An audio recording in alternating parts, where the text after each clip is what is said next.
कोशिका विज्ञान के जनक किसको कहा जाता है? उन्होंने कैसी कोशिका की खोज की थी? कैसी कोशिका? किसमें की थी? कार्य में। किसमें की थी? कार्य। और उन्होंने डेड सेल, इसके अलावा कैसा से बताया था? मधुमक्खी के छत्ते के बाद। सबसे पहले सजीव कोशिका की खोज किसने की थी?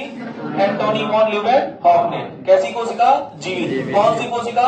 बैक्टीरिया। कौन सी कोशिका? बैक्टीरिया। और सबसे बैक्टीरिया ही क्या होता है? सबसे छोटा क्या होता है? एक सजीव होता है सबसे छोटा, कौन सा? नाम क्या है उसका? माइकोप्लाज्मा। माइकोप्लाज्मा को क्या बोला जाएगा? टीपीएलओ या एमएलओ। इसे और क्या कहा जाता है? जॉगर कोशिका। इसका आकार कितना होता है? 1 माइक्रोमीटर।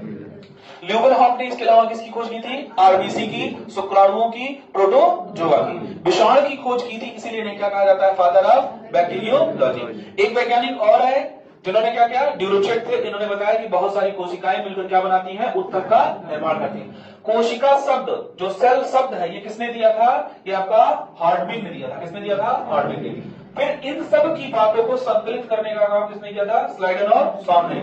और इन्होंने क्या किया था? एक कोशिका सिद्धांत का निर्माण किया। और कोशिका सिद्धांत में इन्होंने क्या बताया कि जितने भी सजीव हैं वो या तो कोशिका से बने हैं या तो कोशिका के उत्पाद। कोशिका से बने हैं या कोशिका के उत्पाद। अब कोशिका से बोलने का मतलब क्या हुआ? जो एक कोशिकीय होगा वो केवल किसका बना होगा? कोशिका से बना होगा। और जो बहुकोशिकीय होगा वो कोशिका के उत्पाद से बना होगा।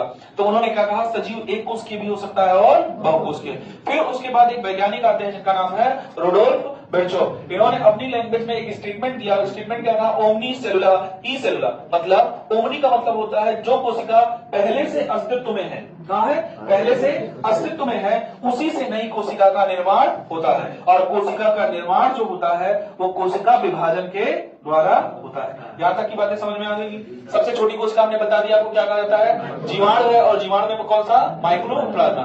सबसे बड़ी कोशिका कौन सी होती है? शुतुरमुर्ग का अंडा होता है। अब मानव के बारे में अगर हम बात करें, किसके बारे में? मानव के बारे में। तो मानव में सबसे लंबी कोशिका तंत्रिका तंत्र। सबसे बड़ी कोशिका बिंबाणु या आप उसको क्या बोलेंगे? ओवम। और सबसे छोटी कोशिका स्पर्म शुक्राणु या उसे क्या बोला जाएगा? नर जनन कोशिका।